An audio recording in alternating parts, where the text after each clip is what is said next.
Je me suis sacrément donné pour vous, vous le savez, à tel point même que je suis tombé malade, je suis enrhumé, c'est le rhume post-ECMA que je chope chaque année, mais c'est pour la bonne cause puisque nous avons vécu un moment exceptionnel au travers de ce salon de moto, le plus grand au monde à Milan en Italie, dans lequel j'ai couvert, tous les constructeurs, marque par marque, dans des vidéos qui semblent vous avoir beaucoup plu. Mais maintenant, les amis, maintenant qu'on a survolé tout cela d'une façon un petit peu plus généraliste, il est temps maintenant de rentrer dans le dur, de vraiment parler de ces nouveautés qui ont été annoncées à Milan par différents constructeurs.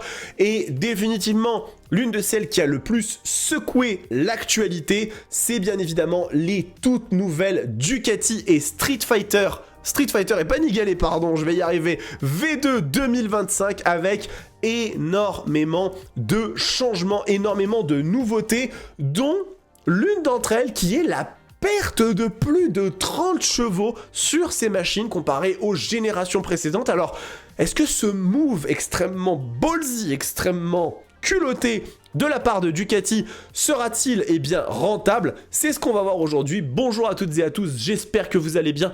On se retrouve pour Moto Bistro, votre émission consacrée à l'actualité du monde de la moto. Si vous ne connaissez pas la chaîne, je vais vous inviter bien évidemment à vous abonner. Je vous promets que ma voix n'est pas toujours aussi nasillarde.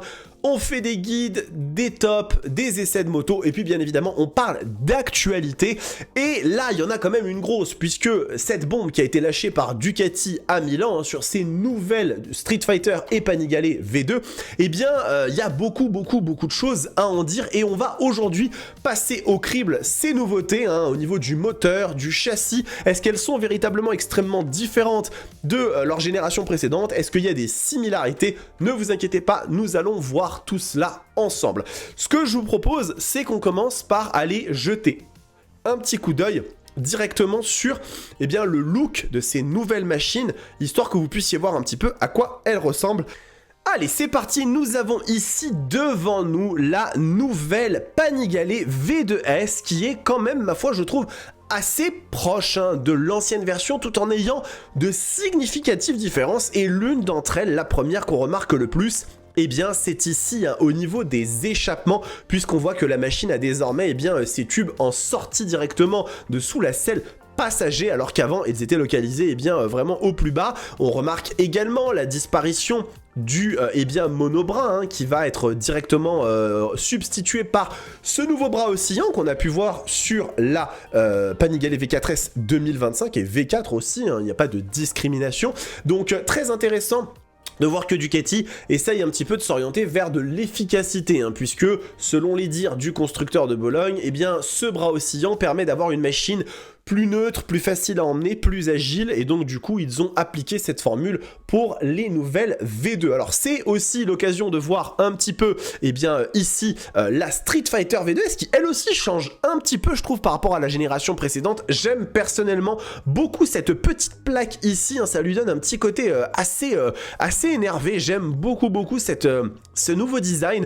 Vous voyez qu'ici on a les versions V2S sur lesquelles il y a du all-ins à tous les étages. On aura l'occasion bien évidemment de discuter tout ça. Et puis cette partie arrière qui est, ma foi, assez jolie. Donc bien évidemment, on le sait, des machines Ducati, c'est toujours très important qu'elles soient belles. Il faut que ce soit des incarnations de la beauté italienne, mais ce n'est pas que ça, c'est également un moteur. Et le moteur de ces machines, il est très intéressant. Nous allons regarder ça tout de suite en jetant un petit coup d'œil, au communiqué de presse, avec une annonce donc de Ducati sur les Panigale et Street Fighter les plus légères jamais conçues, qui combinent des performances de référence sur piste et un grand plaisir sur route, avec le nouveau moteur Ducati V2 avec distribution variable. Et oui, figurez-vous que c'était Bibi qui avait raison, puisque j'en ai entendu certains me dire « Mais non, ce moteur, il va être utilisé pour la DZRX, la Monster ou la Super Sport. » Eh bien écoutez, ce sera peut-être le cas à l'avenir, mais en tout cas maintenant, tout de suite, ce V2, il va trouver comme écrin ces nouvelles Street Fighter et Panigale V2, donc continuons. Il garantit un couple riche à tous les régimes et une puissance de moto sportive à au régime, donc regardez, on va regarder un petit peu ici ce nouveau moteur Ducati V2 à 90 degrés au cadre monocoque, la plus légère Panigale de tous les temps, 15 kg de moins, donc ça c'est intéressant de voir ça, et effectivement, là On a des explications sur la performance de la machine, avec du plaisir sur la route et sur la piste. Je ne sais pas pour quelle raison, eh bien toute cette partie-là n'a pas été traduite. Je pense qu'à mon avis, c'était une erreur de la part du site. Mais bon, en tout cas, tout ce que je peux vous dire, c'est que ce moteur, il va être très intéressant parce que il reprend un petit peu les caractéristiques eh bien, de ce qu'on retrouve sur la Super Sport, sur la Monster, tout du moins au niveau de la puissance. Hein. On est à 115-120 chevaux, quand même assez intéressant. Et si on jette un petit coup d'œil aux spécificités techniques, eh bien voyons un petit peu ce que ça donne. Quand on regarde ici la courbe, eh bien vous voyez que la machine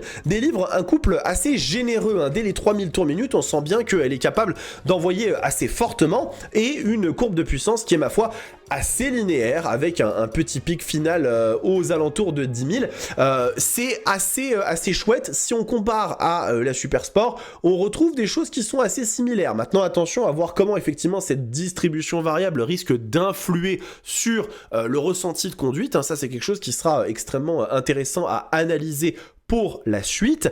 Et ensuite, nous avons également le châssis. Le châssis, c'est très intéressant puisque sur les anciennes machines, on avait déjà des châssis qui étaient très affûtés. Alors, qu'est-ce que Ducati a conservé ou pas pour ces nouvelles versions? Eh bien, regardez.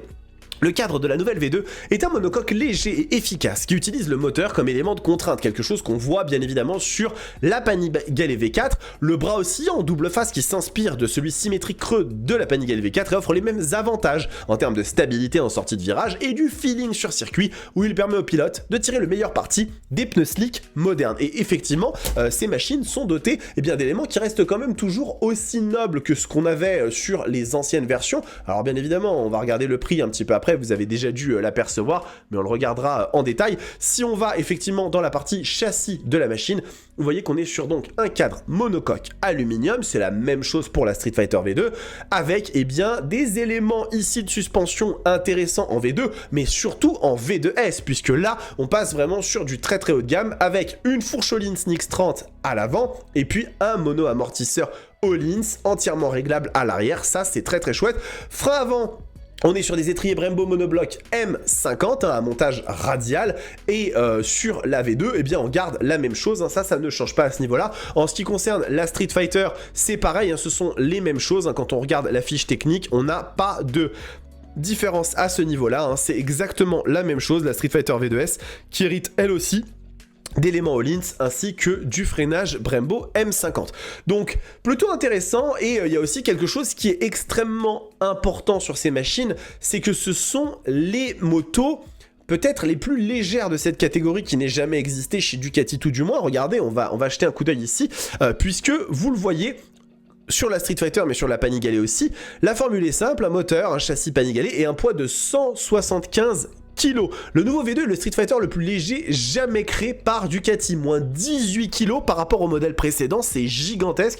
Alors, c'est vrai qu'effectivement, quand on se balade un petit peu sur le site de Ducati et qu'on prend quelques références, quelques informations qu'on peut retrouver sur internet, il est vrai que la Street Fighter V2 d'ancienne génération était donnée pour 178 kg à sec, et c'est le même poids indiqué ici pour ce modèle-là. Donc est-ce que la mesure a été faite d'une autre façon, ou est-ce qu'il y a une erreur sur la fiche technique? Je ne sais pas. En tout cas, effectivement, ils disent moins 18 kg sur la Street Fighter et moins 15 kg sur la Panigale, quelque chose d'assez intéressant. Bien évidemment, il n'y a pas que ça. L'électronique de la machine est elle aussi extrêmement poussée, puisque ces nouvelles Panigale V2 et Street Fighter sont équipées d'une plateforme inertielle IMU à 6 axes, supportant ainsi un ensemble électronique complet et efficace, afin d'augmenter la sécurité sur route et les performances sur piste. Donc on va retrouver quoi?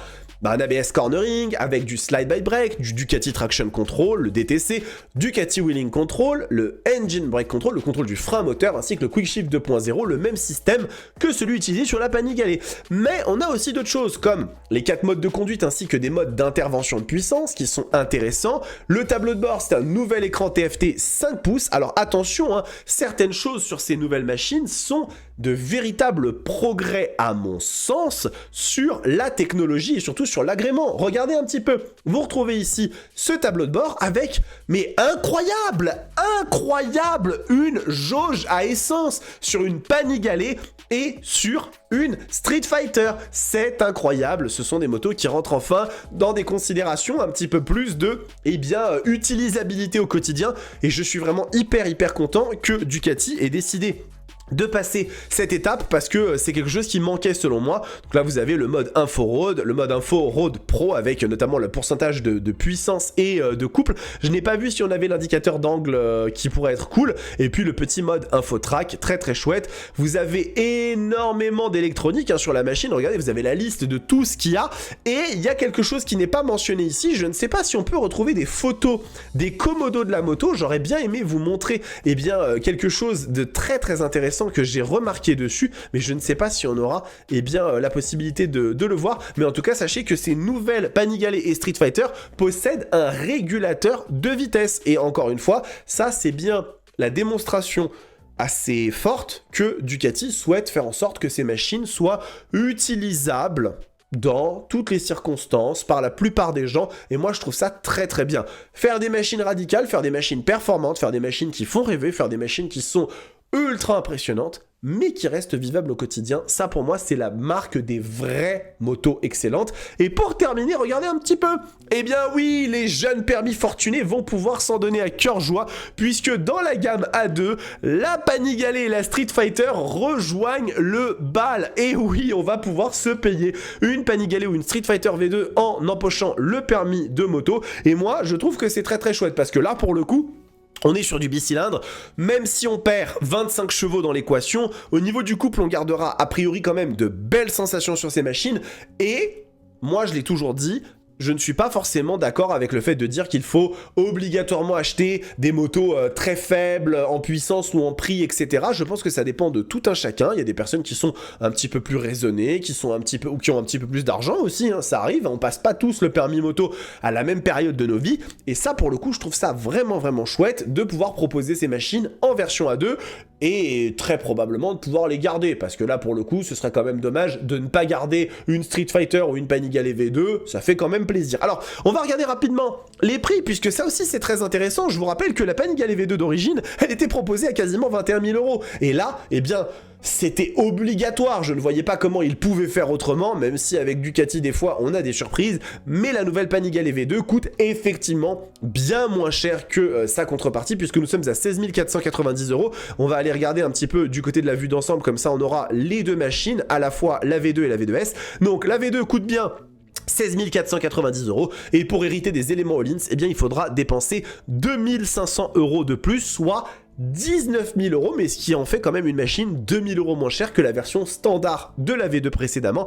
Et concernant la Street Fighter V2, qu'on va pouvoir retrouver juste ici en haut, celle-ci sera proposée à 18 000 € en version V2S et 15 490 € en version standard. Alors, c'est vrai qu'effectivement, ce sont des prix qui sont élevés et, à mon sens, plus pour la Street Fighter que pour la Panigale, parce que la Street Fighter est une machine qui doit se battre dans un segment extrêmement concurrentiel, avec notamment de la MT-09 SP, de la Duke 990R, même si cette dernière risque d'être proposée à un prix assez rédhibitoire, et de la Street Fighter, et de la Street Triple, 765 RS, qui elle aussi offre un rapport qualité-prix totalement dingue. Donc on va voir comment le marché se comporte un petit peu face à ces nouvelles machines, mais en tout cas c'est très intéressant et très couillu encore une fois ce move de la part de Ducati, de baisser foncièrement la puissance de leur machine, puisque vraiment on a perdu énormément de puissance par rapport aux anciennes versions, en allant vers des machines plus exploitables au quotidien, plus vivables, qui a priori ne perdent pas d'efficacité sur piste. La Panigale V2 semble céder uniquement 0,5 secondes au tour sur circuit par rapport à l'ancienne version, et c'est seulement à cause d'une ligne droite.